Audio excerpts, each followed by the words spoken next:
para a sua vinha. E ajustando com os trabalhadores a 1 denário por dia, mandou-os para a sua vinha. E saindo perto da hora terceira, viu outros que estavam ociosos na praça, e disse-lhes: ide vós também para a vinha, e dai-vos-eis o que for justo. E eles foram.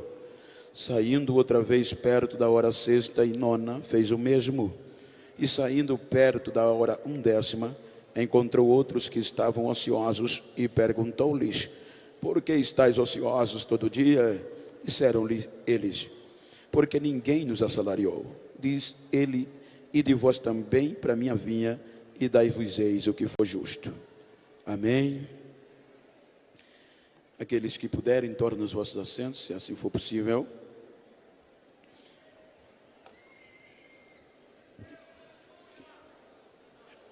Enquanto tomo este texto para transmitir uma palavra motivadora, estimuladora, e para isso eu quero falar-lhes sobre adoradores da última hora. Os desafios que nos afrontam e nos confrontam nestes últimos tempos.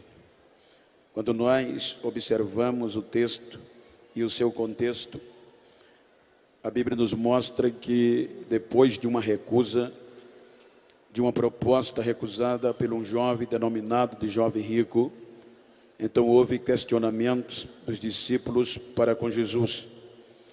Então Jesus conforta os discípulos acerca desta chamada.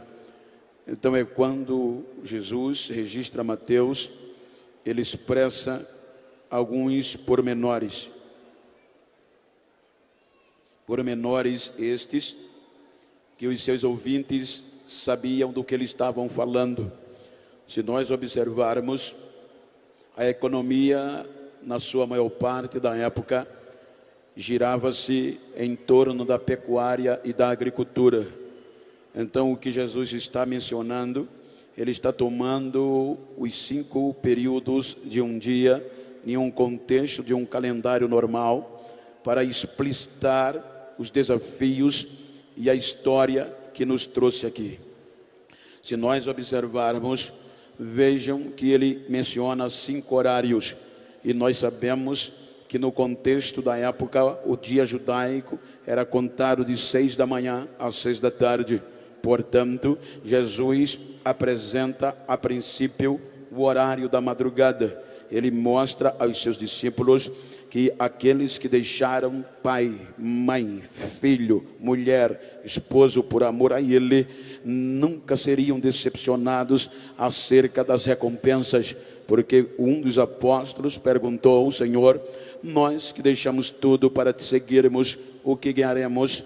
Então ele disse: nesta vida 100 vezes tanto, e ainda extra a vida eterna.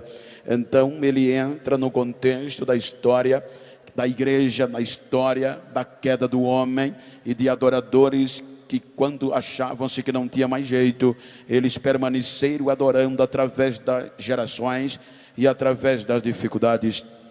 Se nós observarmos o primeiro horário, se nós observarmos os primeiros desafios, nós vamos deparar-nos com o horário da madrugada. Vejam, aqui eu estou e com certeza aqui também é movido grande parte da economia por questão rurícola, aonde a cana-de-açúcar dá-se para notar, além das indústrias, ela também tem um peso na economia. Haja vista que a empregabilidade é bem maior. Quando nós observamos o contexto da madrugada, eu faço questão de mencionar, ele exige mais coragem, é mais desafiador, porque é abrir caminhos. Eu, a partir dos 12 anos de idade, eu comecei a cortar cana, porém, o meu pai saía de 4 horas da manhã, ainda escuro, para abrir, chamava-se eito, porque eu não ia na madrugada, porque o risco era maior. Então, a minha mãe preparava o café para que eu levasse, e eu saía de 6 da manhã. Se nós observarmos o horário da madrugada, é o horário que existe mais. existe mais dificuldade, é mais desbravador. Então é o que Cristo começa a mostrar, segundo um contexto teológico, acerca da história da igreja, e mencionando o peso de adoração e de comprometimento que está sobre esta geração. Se nós observarmos, desde a queda do homem, foi frustrante. A Bíblia diz que quando o homem pecou, a perspectiva era desfavorável, pois o homem, ele não tinha capacidade de retornar-se a Deus.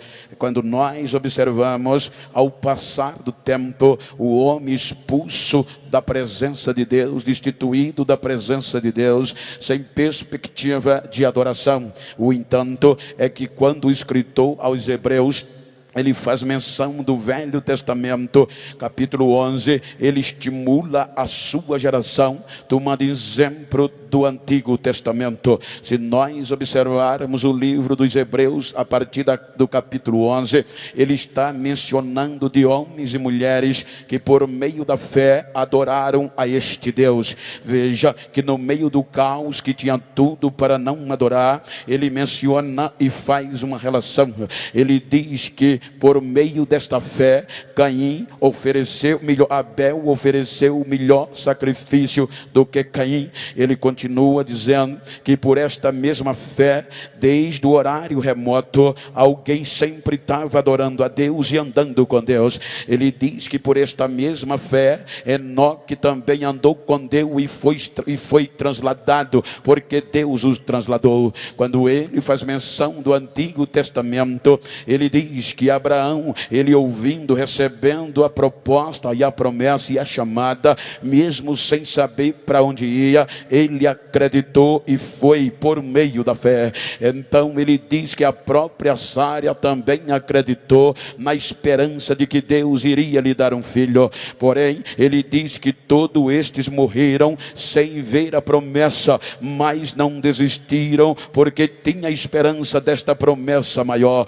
vivendo na terra, sabendo que era peregrino e tinha uma terra celestial a esperar. Quando ele continua o texto, ele diz que por esta mesma fé, Isaac abençoou os seus dois filhos, Jacó e Esaú, acerca das coisas futuras. Quando ele faz menção, ele diz que Jacó, já sendo velho, já encostado no seu bordão, ele abençoou os dois filhos de José acerca das coisas futuras. Ele, pai de Jacó, ele chega em Moisés e ele mostra que Moisés já era grande.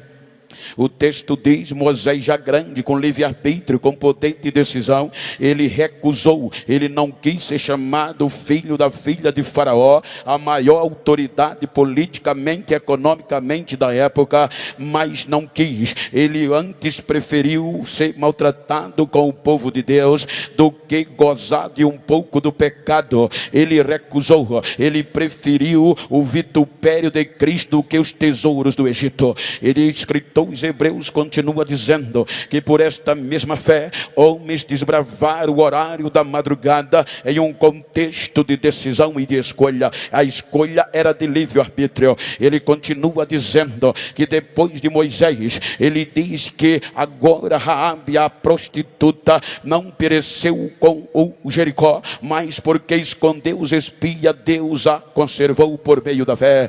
Ele diz que falta-me tempo para falar de Baraque, de Gideão, de Jefté, de Sansão, de Samuel e de Davi. Ele diz que homens que desbravaram o horário da madrugada sem ter uma perspectiva favorável no contexto normal, mas a esperança da fé fazia eles adorarem a Deus.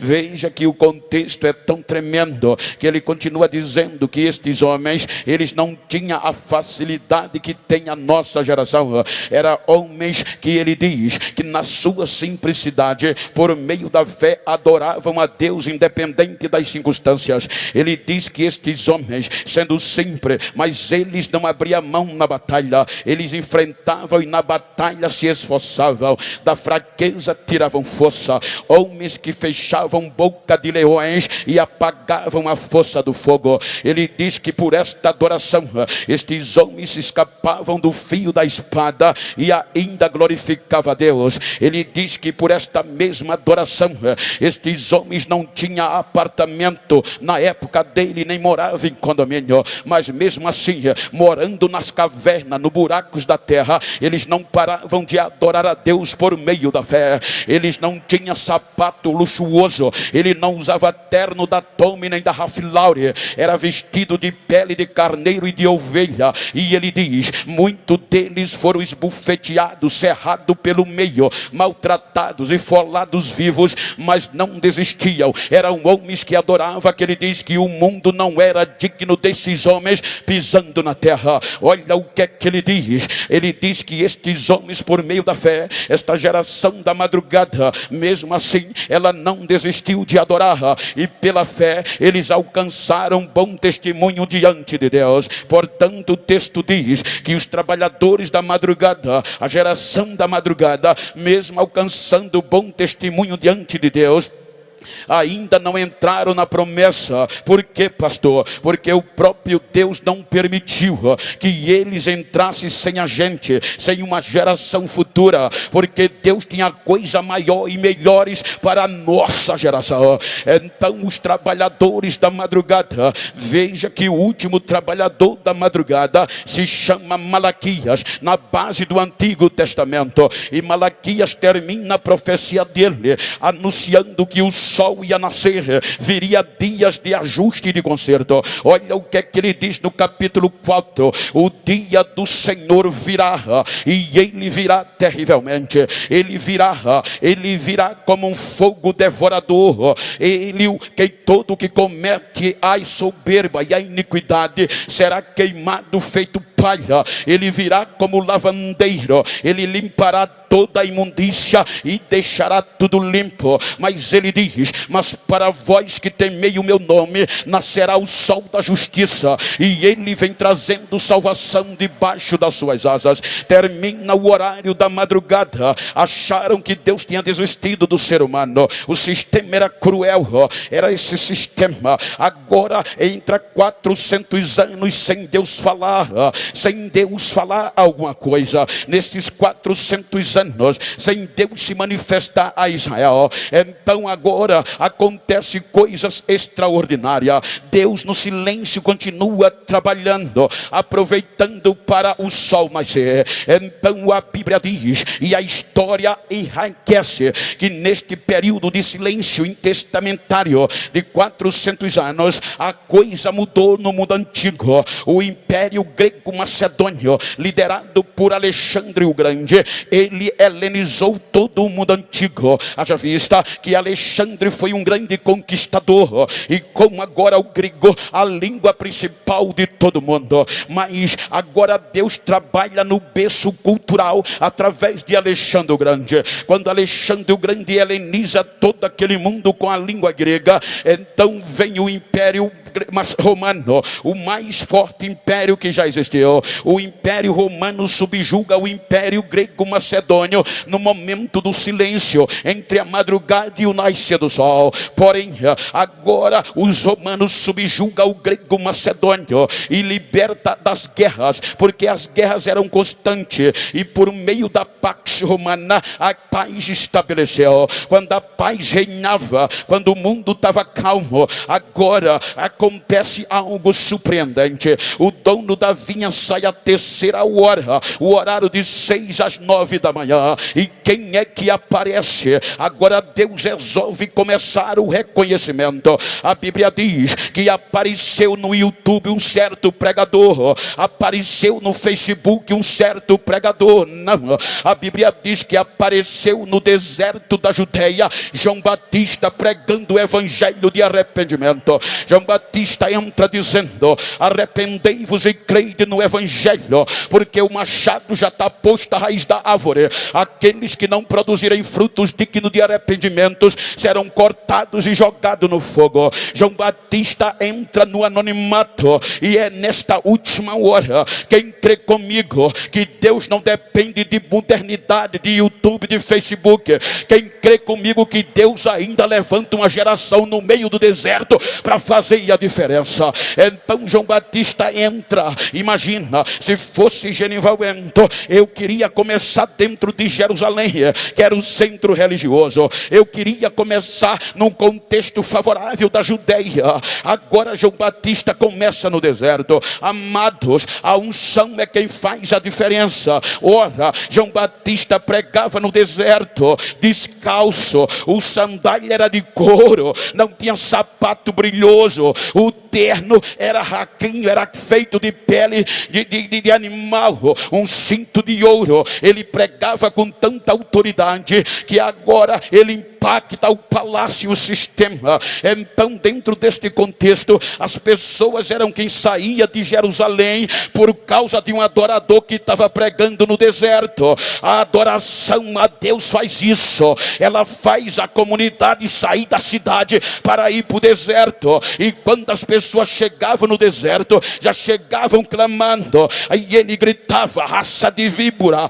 quem vos ensinou a fugir da ira vindoura? E as pessoas acreditavam e eram batizadas por ele no Rio Jordão. Aí o sistema disse: vamos acabar com ele, vamos acabar, vamos tirar, porque neste meio de 400 anos os irmãos hão de convir que agora levantou-se um grupo forte dentro dos judeus, chamado de fariseus. Era o mais alto grupo intelectual de elite do povo de Deus. Foram os fariseus, formado de gente graúda, formada de personalidade do conhecimento. Criaram a lei oral, o Talmud. Eles agora defendiam a lei escrita e a lei oral. A lei oral era que os fariseus ensinavam as tradições ao povo de Israel.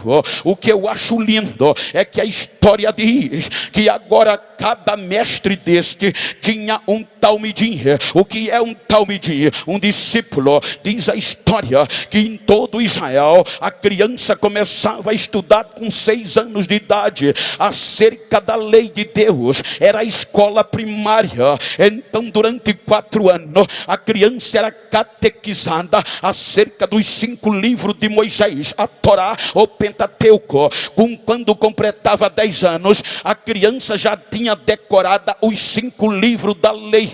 Agora havia uma seleção, só os inteligentes continuavam e aqueles que não tinham perspectiva voltavam para casa para aprender uma profissão da família. Agora os inteligentes estudavam de 10 a 14, estudavam agora em forma de decorar os livros históricos, proféticos e os livros de sabedoria. Quando eles completavam 15, 14 anos, eles já tinham decorados os 5 livros da lei e estes outros que eu mencionei.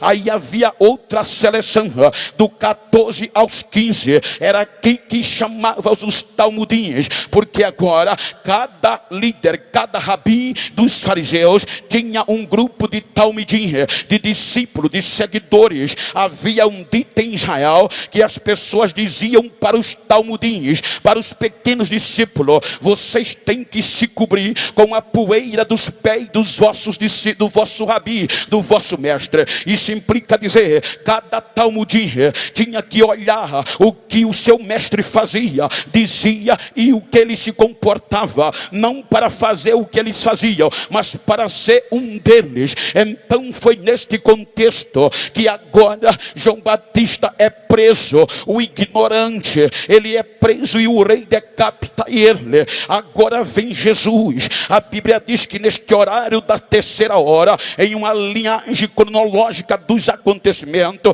aí a Bíblia diz que quando Jesus soube que João estava preso, ele começa a pregar o evangelho. E olha que Jesus começa com 29 anos, ele já tinha passado por todo este treinamento e esta leitura, ou seja, Jesus já despertou. Quando ele completou 10 anos, ele já tinha a lei decorada como judeu, ele foi selecionado como inteligente e continuou o que chamou a atenção, o que ele fez que nenhum fez, é que com 12 anos foi sabatinado. Então a Bíblia diz que ele já tinha toda a Bíblia decorada e ainda ensinava os doutores, os escribas, que arregalaram os olhos, que tanto e vem tanta sabedoria. Quando ele completa 29 anos, ele já era mais inteligente do que os inteligentes dos inteligentes. Não é à toa, irmãos, que os fariseus respeitavam ele. Vejam que até os fariseus o chamavam de mestre. O próprio Simão chamava ele de mestre. Não era fácil chegar em Jerusalém e fazer o que ele fez, a não ser que não fosse respeitado. Ele saía lá na beira do mar e começou a juntar os seus talmidins, os seus discípulos, para aprender aos pés dele. Era honra para qualquer homem e qualquer jovem ser escolhido pelo mestre dentro de Israel. Por isso que eles deixavam emprego, deixavam a rede, largava tudo para aprender. Era honra acima de todas as honras. Mas Jesus entra combatendo, porque os talmudins dos fariseus e os próprios fariseus ensinavam, mas não cumpria. Eles colocavam carga nos talmudins que ninguém podia suportar. Os fariseus, os mestres judeus, eles estavam preocupados com o exterior e não para o exterior. Então Jesus bate de frente quando disse: vocês estão errados, vocês parecem uma sepultura, por fora é bonitinho, mas por dentro estão apodrecidos. Vocês estão botando carga no povo que não pode cumprir. Ele olha para os seus e diz: então vinde a mim, todos vós que estão cansados e oprimidos, e eu vos aliviarei. Aprendei de mim que o meu fardo é manso, é leve. Então Jesus vai chamando os seus discípulos e dizendo que os fardos dos mestres fariseus eram pesados demais, mas ele vem arrebentando. Ele agora começa com os seus discípulos dentro do horário da terceira hora. Vejam o que é que ele faz.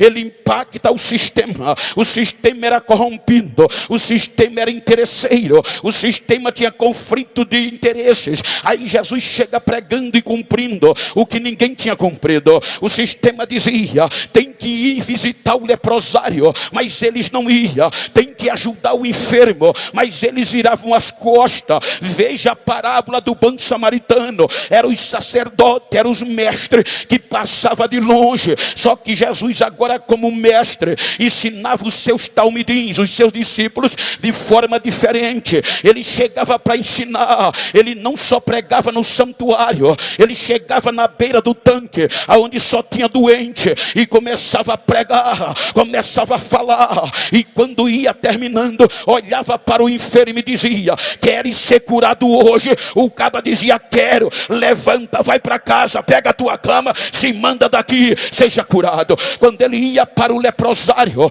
os leprosos passavam perto dele. Enquanto os rabínicos judaicos fugiam, Jesus parava para atender. Os leprosos chegavam dizendo: mestre, se tu queres, pode me limpar. Ele virava e dizia: eu quero, seja limpo agora. E a lepra desaparecia. Ele impactava o sistema de uma hora para outra, e isso incomodou. Aí o sistema disse: esse homem é forte, esse cabo é inteligente, está nos perturbando, vamos matá-lo para que ninguém queira segui-lo, para que não haja outros feito ele. Então vamos matá-lo de uma morte terrível, para colocar temor na nova geração. Então a Bíblia diz que Jesus se entrega por amor a nós. Jesus vai à cruz. Agora imagina o processo. O que era que os rabinos e os sacerdotes decidiram? Nós temos que condenar ele, o pior tipo de morte.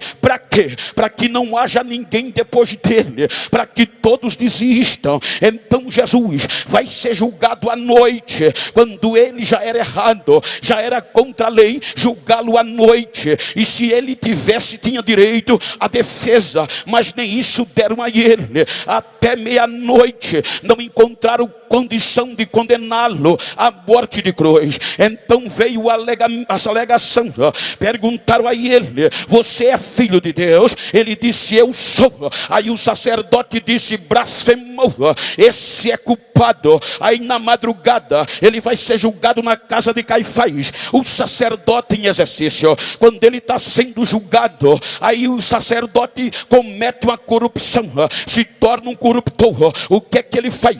A Bíblia diz que ele procura pessoas, oferece muito dinheiro para acusar Jesus de pecado, mas a Bíblia diz que passaram a madrugada todinha e não encontraram ninguém que testificasse contra o Rabi da Galileia, contra o Jesus da igreja. Então raia o dia, volta para o Sinédrio, e o Sinédrio era composto de rabino, era escriba, era sacerdotes e sumo sacerdote. Não tem outra acusação, ratifica, sanciona, é blasfêmia. E levaram para Pilatos, esperando que Pilatos o condenasse, o pior tipo de morte que um ser humano podia sentir, com dois motivos: para humilhar e para que os outros não fossem como ele. Então levam para Pilatos. Pilatos olha a acusação e diz: isso é com vocês, Roma não tem nada a ver com isso, a blasfêmia é um assunto da fé de vocês, então ele não tem culpa. Aí foi quando colocaram a acusação de sedição, que já atendia o imperador. Eles disseram: ele está criando confusão, está ensinando o povo a blasfemar e também incitando o povo contra o imperador. Aí vem para o julgamento, mesmo com todas as acusações. Pilato diz: eu não vejo nele crime algum, mas a turma pedia, ele tem que ser crucificado.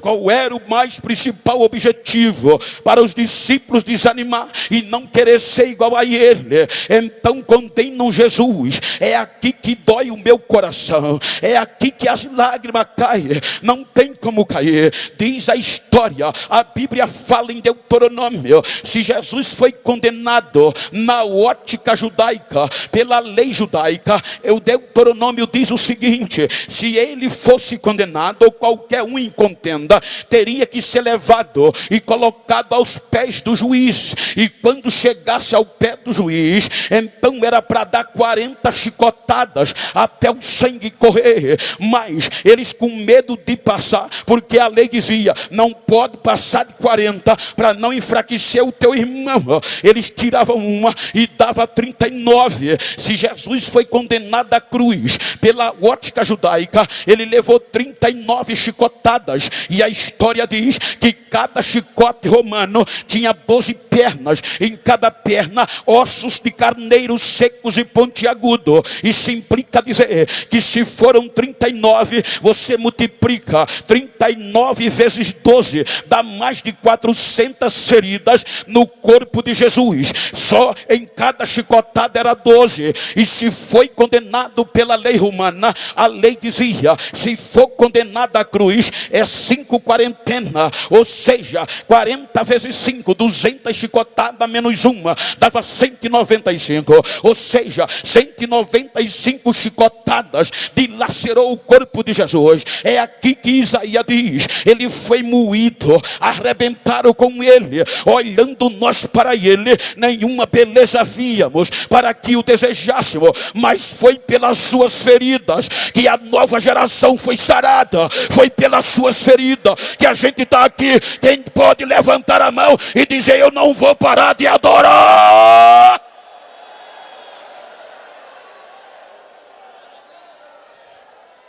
Levam ele à cruz, achando que terminou o horário das 3ª hora. Colocam ele na cruz. Acabou.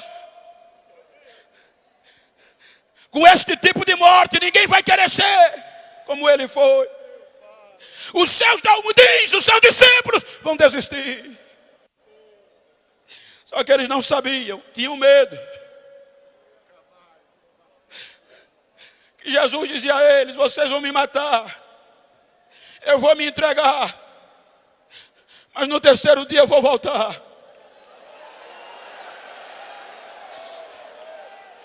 Crucificam Jesus, coloca num túmulo novo, põe a pedra fechando a porta da entrada do túmulo, lacra com selo real, e ainda com medo, vão para o governador. Diz Pilatos: lembra que aquele mentiroso pregava que no terceiro dia ia voltar? Coloca soldados 24 horas tomando conta do sepulcro. Pilatos disse: é com vocês. Pegaram escoltas de soldados experientes, expertos, tropa de elite, e colocaram na porta do sepulcro para os discípulos não virem roubar o corpo. Passa sexta-feira,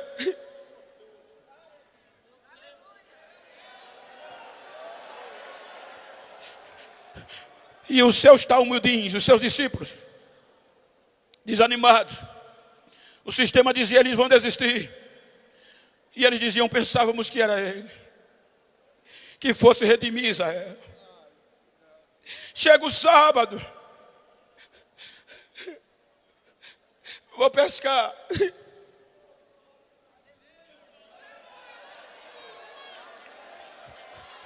Manhã do domingo, 2 anjos em tocha de fogo descem do céu. A Bíblia diz que os soldados desmaiaram de tanta glória que viram. Deu um terremoto, a terra tremeu, a porta do sepulcro, a pedra rolou. E quem é que vem saindo de dentro?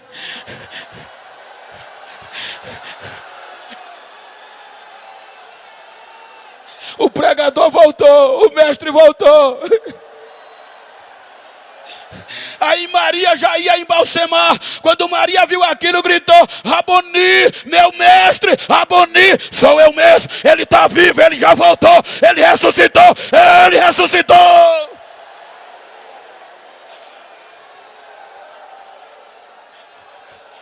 Vai para os discípulos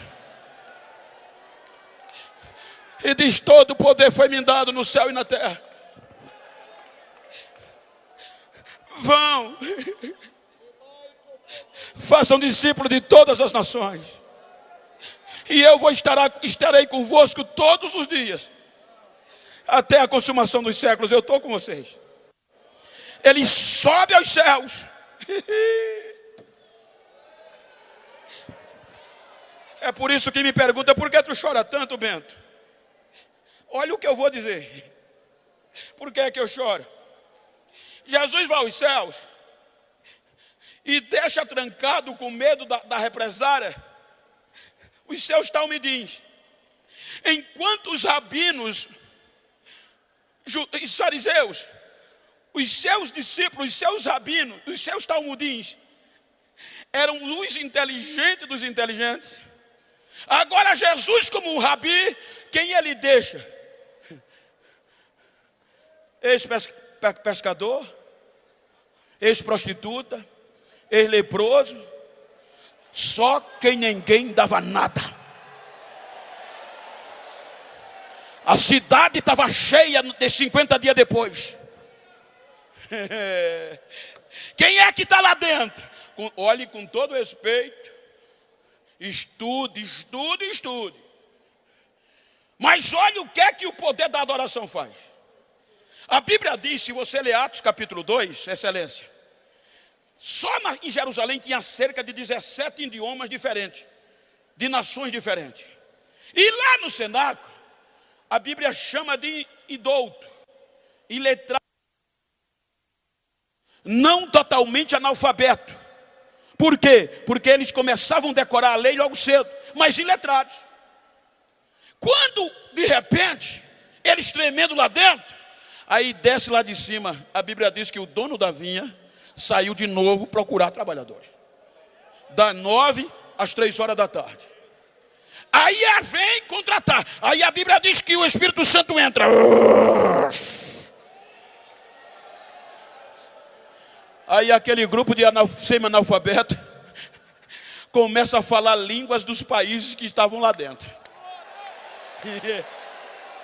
A adoração faz isso. Aí perturbou a cidade, que Lucas era um epígrafo de primeira. Ele era formado, era um acadêmico de primeira. Aí Lucas é capaz de escrever e dizer que o que assustou a multidão, está escrito, é que eles disseram: olha, não só tem gente iletrada ali dentro, seguidores do Rabi da Galileia? E como a gente está ouvindo ele falarem na nossa própria língua? Que negócio é esse? Aí correram para lá. Quando chegaram na porta, o Espírito Santo derramou uma língua repartida como de fogo. Aí o negócio pegou lá dentro. Aí disseram: tão bêbado. Não é milagre não, tão bêbado. Agora Pedro, cheio de autoridade, sem anel no dedo, sem diploma pregado na parede, sem WhatsApp, sem Facebook, mas marca no joelho e calo na testa. Ele vai para a frente do cenáculo e ele não prega conversa mole.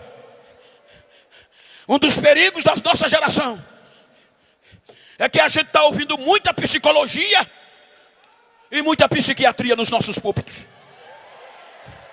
A gente está ouvindo muita conversa de autoestima, porque Genival Bento não quer mais pregar a verdade da cruz, porque a verdade da cruz não dá ibope e nem enche agenda. Mas a mensagem da cruz ainda batiza, ainda salva, ainda cura. É ela que faz a diferença. O irmão Pedro chega naquela multidão cheia de doutor, sacerdote, rabinos, e ele grita: ei, não tem ninguém bêbado não, é 9 horas agora. Isso é o poder que Deus prometeu por meio de Joel. E vocês sabem, vocês sabem quem era Jesus. Um varão aprovado por Deus, que por meio dele Deus fez milagres, maravilhas e prodígios. E vocês mataram ele por mão de pessoas injustas. Mas eu tenho uma novidade para dizer a vocês. Eles queriam matar Jesus, pensando que Jesus não ia sacudir os seus discípulos. Matando Jesus acabava. E agora Pedro diz: escutem, a morte não pôde segurar ele. O Deus Pai quebrou as cordas da morte, e a pedra do sepulcro foi aberta, e Jesus voltou a viver. Ele está vivo, ele está vivo, ele está vivo, ele está vivo. Quase 3.000 pessoas, doutor, rabino, tiveram que botar a cara no chão e gritar. O analfabeto lá em cima e o doutor lá embaixo: varão, o que é que a gente faz para ser crente? Aceita Jesus e sejam batizados, que vocês também serão batizados com o Espírito Santo.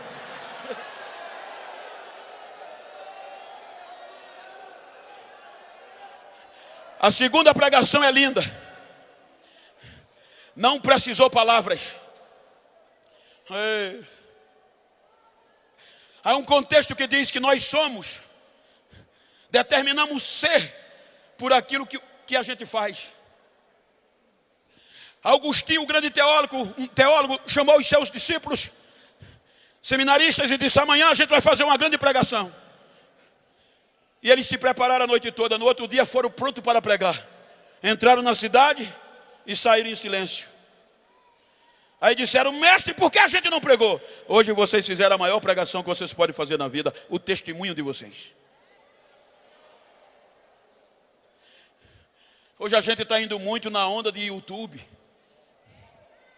Eu sou de uma geração que só se convidava quando eu conhecia, eu procurava conhecer.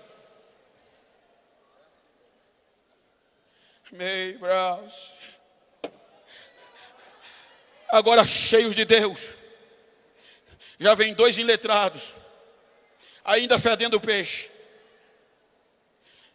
A lei judaica era cruel. Quem nascesse com defeito físico não tinha chance. A Bíblia diz que tinha um homem que mais de 40 anos, ou aproximadamente isso, todos os dias traziam ele para pedir esmola na porta do templo, onde tinha muito fluxo de pessoas, para mendigar, viver da mendicância. Excelências, Estavam eles sentados todos os dias. E Jesus viu ele lá, mas não fez nada.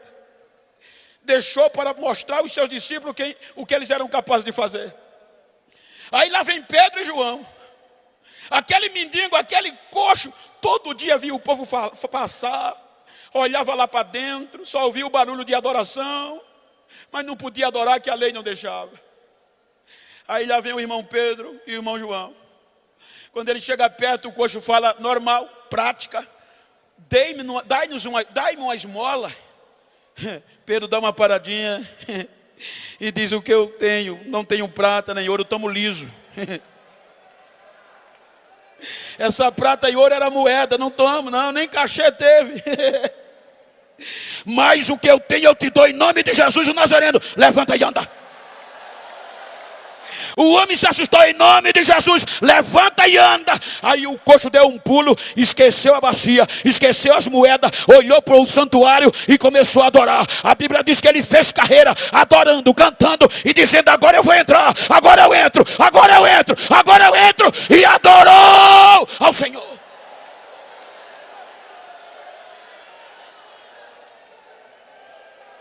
Quem sustentava aqueles irmãos? Eles pregavam com a vida, adoravam, independente das circunstâncias. Quem se convertia não queria mais voltar para casa,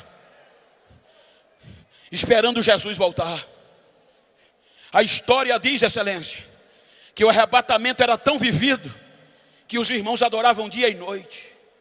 Diz a história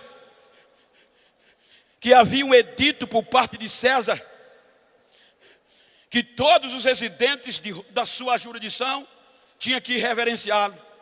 E era todo dia.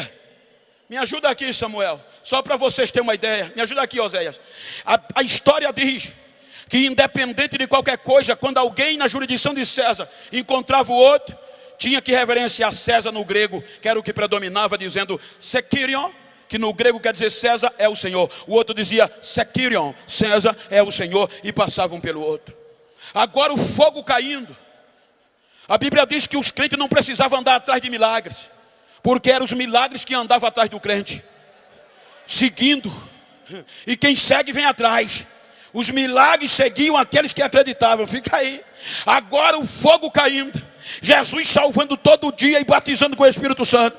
E a esperança do arrebatamento era real. Aí quando um crente encontrava o outro, não aguentava, já vinha pipocando, esquecia de César, esquecia da reverência a César e já esperava Jesus, apertava a mão e gritava: Maranata, meu irmão. O outro dizia: Maranata, ele vem, ele vem, ele vem.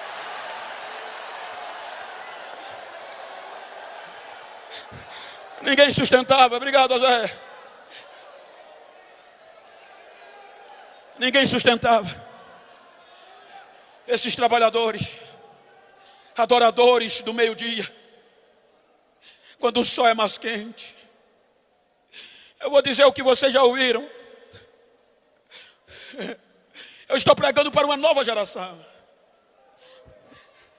Esses irmãos adoravam tanto. Eles adoravam na terra, na água e no fogo. Eu fui pregar num congresso missionário na Suíça. E depois um pastor da Itália veio me pegar para pregar na cidade de Turim. E aquele culto foi tão maravilhoso que no outro dia ele disse: eu vou fazer você voltar para o Brasil mais crente do que o que chegou. E começou a andar comigo aonde essa igreja fez história. Eu chorava. Ele dizia: Geno, ninguém parava os irmãos. Era barulho de glória ensurdecedor. A adoração era primazia. O arrebatamento era o foco principal. Os irmãos eram presos para desistirem. Os irmãos eram torturados para desistirem. Mas não desistiam. Não desistia. Ele disse: Bento, o imperador com tanto ódio, porque agora os cristãos já não adoravam mais o imperador. O rei dos judeus agora era Jesus. Aí ele disse: eu vou acabar com essa raça. Esse monte de adoradores vão sumir. e investiu o que pôde para acabar com a igreja, tirar a adoração da igreja. Fez um tacho bem grande, encheu de azeite inflamável, reuniu adeptos para provar que Jesus morreu, a igreja ia desistir. Chegou no dia, lotou aquela arena, as pessoas ovacionavam o imperador pelo feito eminente, e ele mandou prender os irmãos, os adoradores acorrentados um no outro, de dois em dois. Quando os adoradores adoravam com as correntes, o imperador deu ordem: jogue fogo no tacho. O fogo foi aceso e o azeite fervia. Ele olha para os soldados e diz: pegue de dois em dois e jogue dentro. Se eles não desistirem, jogue de dois em dois. Os soldados entravam. Quando os soldados entravam no corredor, espraguejando os adoradores de Cristo, ameaçando-os, chutando-os, vocês vão desistir. E os adoradores querendo se pocar a corrente um do outro. Aí eu perguntei, eles queriam correr? O pastor disse: não, Bento. Eles viam o fogo, viam o azeite fervendo e a espada, mas continuavam adorando. Eu olhava um para o outro, fazia força: solta, deixa, solta eu, que quem vai primeiro sou eu. Quebra essa corrente, que quem vai entrar primeiro sou eu. Eu quero ver o meu Jesus cara a cara, deixa que eu vou entrar. Eles não desistiam, jogavam de dois em dois. Quando eles caíam no fogo, o fogo fazia barulho. Os romanos cantavam adoração aos deuses de Roma. Aí não deu 10 a 15 minutos, silêncio total na praça. Uma agulha no chão, ouvi o barulho. Eu perguntei: o que é que houve, pastor? Ele disse: Bento, os crentes que eram jogados, amarrados dentro do azeite inflamado, começavam a pular de dentro do tacho adorando a Jesus, sem nenhuma queimadura e as correntes quebradas. Quando os romanos viam, fechavam a boca. E agora os crentes que estavam amarrados começavam a adorar, cantar e dizer: Jesus está vivo, meu mestre está vivo, o rabino da Galileia está vivo, ele ainda vive, ele ainda vive.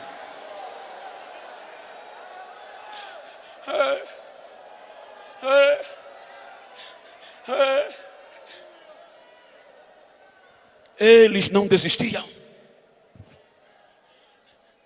Adoradores do meio-dia. O que eu acho lindo é que a Bíblia diz que o dono da vinha sai a 1/10 5 horas da tarde.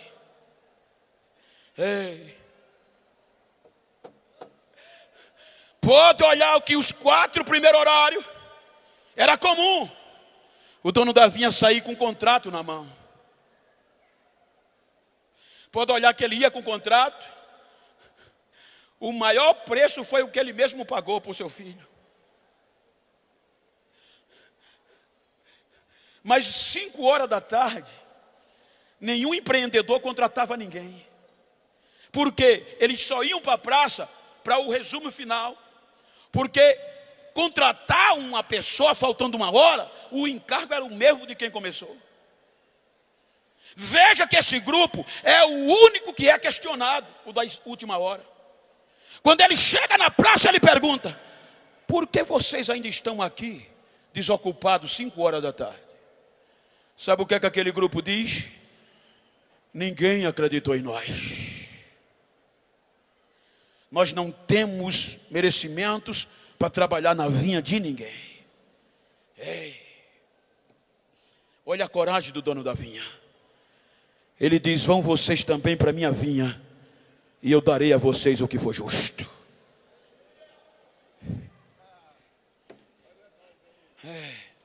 A igreja gentia, um povo que não era chamado povo.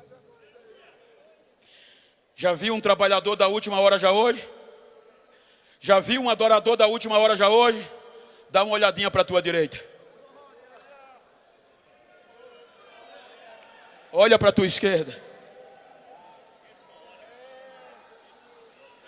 Eu não vim aqui contar história. Eu vim pregar num congresso de jovem, de uma nova geração.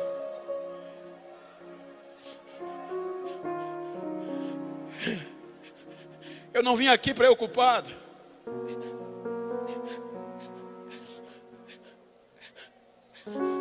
emocionar você. Eu orei. Ainda essa tarde eu estava de joelho. E Jesus cobrava de mim. Eu vim aqui fazer você entender que o mesmo compromisso de Abel é o nosso hoje. Porque a Bíblia diz que ele não muda. A modernidade é muito boa, mas está acabando com a gente. A gente já não tem tempo de adorar como antes.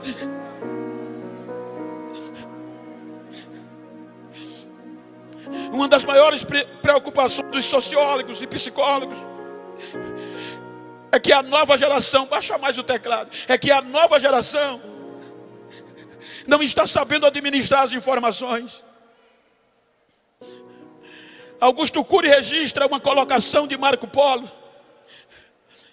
que uma criança hoje de 7 anos tem mais informação do que os imperadores de Roma na época.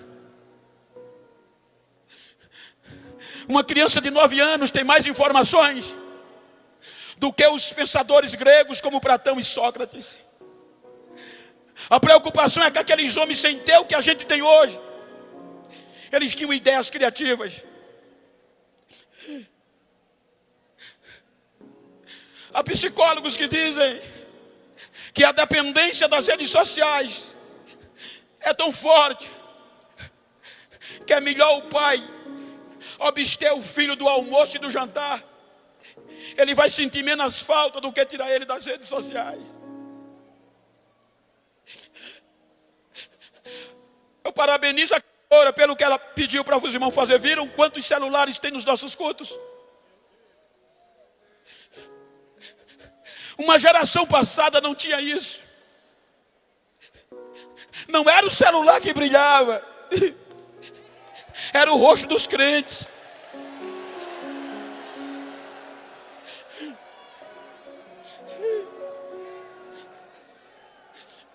Quando eu lembro de alguns trabalhadores da última hora, eu choro, pastor. Homens que se dedicaram jovens, independente de tudo, começavam logo na adolescência, compromisso com Deus. Quando eu me lembro, Charlie Finney, um jovem que predispôs ser cheio do Espírito Santo. Ele vivia tão cheio que quando chegava nas fábricas, começava a pregar, as máquinas paravam, porque o povo deixava o trabalho e eram tomados pelo poder do Espírito Santo.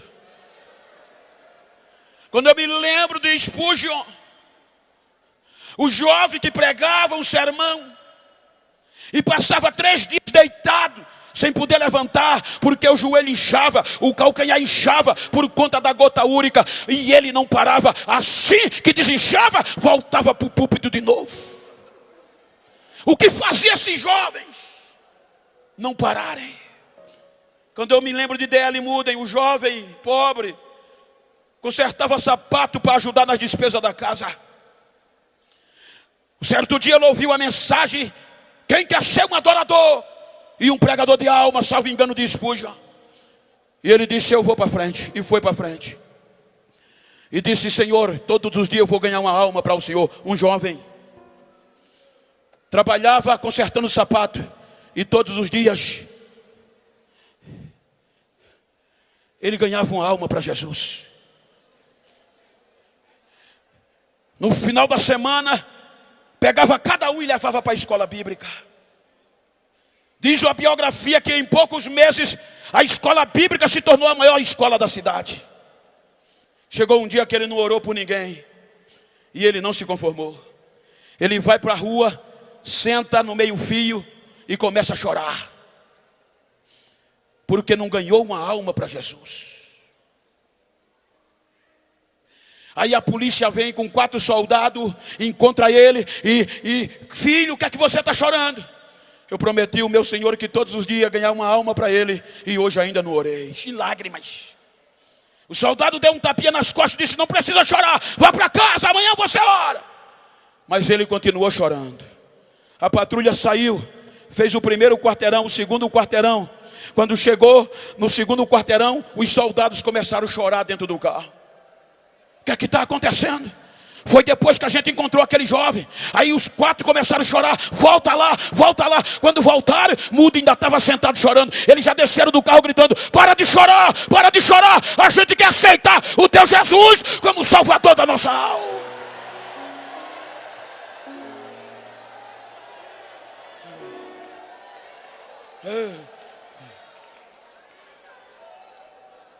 Década de 40, nossa época.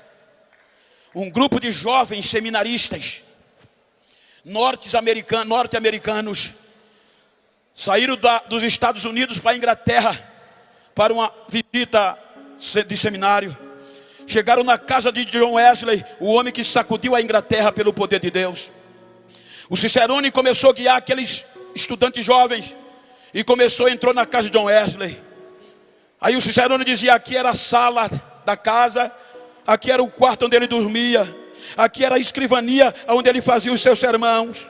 Aí foram na cadeira que John Wesley orava.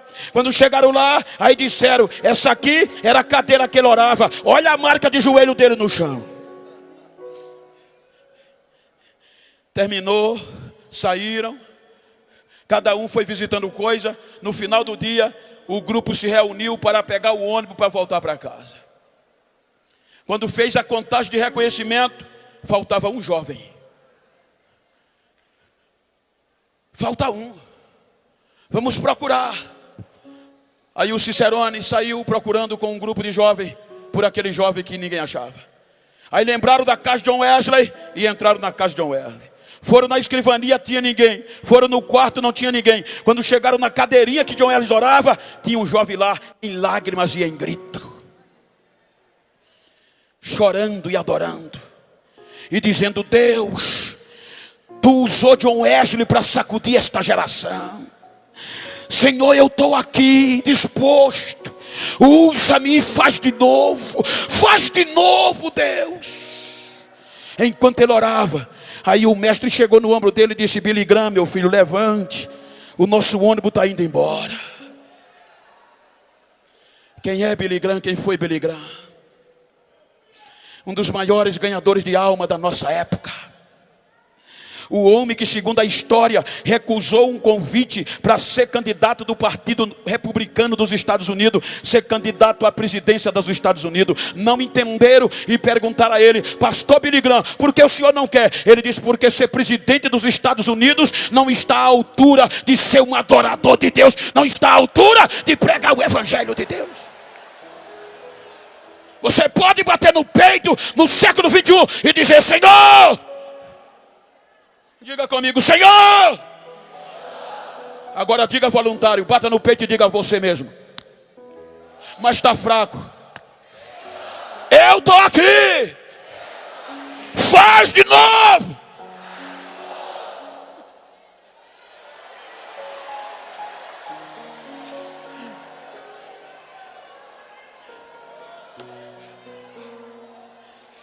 Chegou o século 21. O século da pós-modernidade.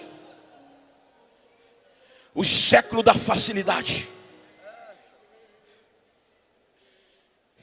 Eu não sou saudosista, mas às vezes dá saudade. O culto já começava quando a gente saía de casa. As lágrimas já saíam correndo. Não tinha pregador famoso nem cantor famoso. Não precisava de ninguém depositar cachê para ninguém. A palavra valia, o caráter era o que valia. Não tinha ninguém com disco de ouro gravado. E queira Deus que todos tenham. Mas a adoração era tão forte, gente, que no hino da harpa Jesus começava a batizar com o Espírito Santo. No hino da harpa, via dizendo: olha, Jesus está batizando ali, ó. Olha o fogo caindo ali, ó. Os nossos congressos terminavam debaixo de tanta glória. Porque, como foi dito aqui, a gente não esperava de cantor e de pregador. Os nossos cultos, os nossos adolescentes sapateavam, as nossas crianças embolavam nas nossas igrejas, os nossos jovens ninguém sustentava. Quantas noites terminava o culto e eles não podiam ficar de pé, o mistério, o fogo caindo. O pastor dizia: Bento, o que é que a gente faz? Pastor, sei não, apaga a luz da igreja para ver se eles param. Apagava a luz, aí era que o fogo pegava. O que é que a gente faz? Bota no carro de mão, leva nas costas. Era a gente andando com os carros de mão, cheio de crente falando em língua nas costas, e os não crentes correndo atrás. Eu quero ser crente, eu quero isso, eu quero isso, eu quero isso.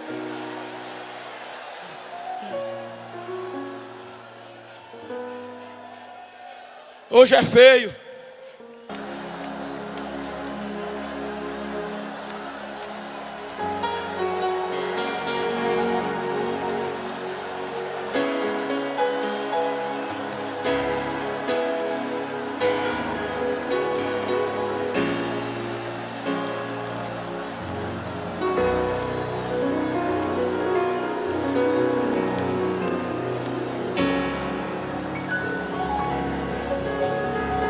Fica de pé, por favor.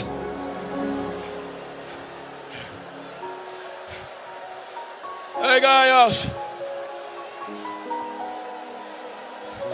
O meu corpo está fervendo aqui.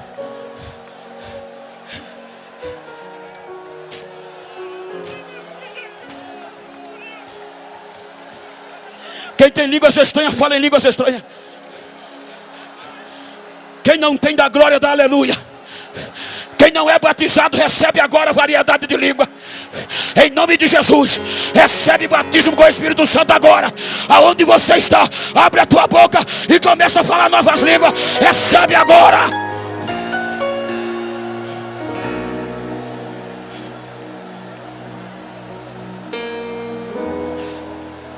Arrebatamento. Arrebatamento daqui a pouco. Se você pode, vira para esse crente que está ao teu lado, se for do mesmo sexo, como eu estou aqui com meu amigo pastor Cristóvão. Olha assim para ele, olha para mim não, olha para ele, olha para ela. E diga para ele: a hora está chegando. Mas diga para ele: a hora está chegando. Diga: hoje falta menos de uma hora. Então a qualquer momento a trombeta vai tocar. E se ela toca hoje, eu quero subir com você, adorando, adorando. Diga para ele, diga para ela: se a trombeta não toca hoje, eu quero deixar um encontro agendado com você. Diga onde? Diga: lembra daquela rua de ouro do Apocalipse? Ali tem uma cidade de ouro puro. No meio dela tem uma praça. No meio da praça, a árvore da vida. E o rio de cristal banha aquela praça. Diga: vai ser lá. Vai ser lá. Diga a ele: se eu for primeiro, eu vou te esperar. Mas se tu for primeiro, me espera, que o negócio vai feder aqui. O negócio vai apertar. Mas eu vou continuar adorando. Eu vou estar lá. Pergunta a ele: está fechado? Abraça ele, diga: fechado. Eu te vejo lá, fechado.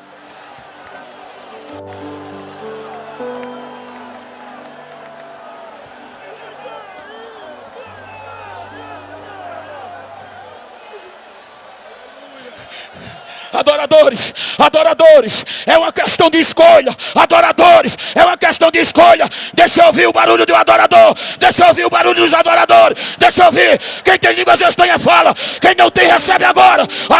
Agora eu ministro a unção que está sobre mim para esta juventude, para a galeria. Agora!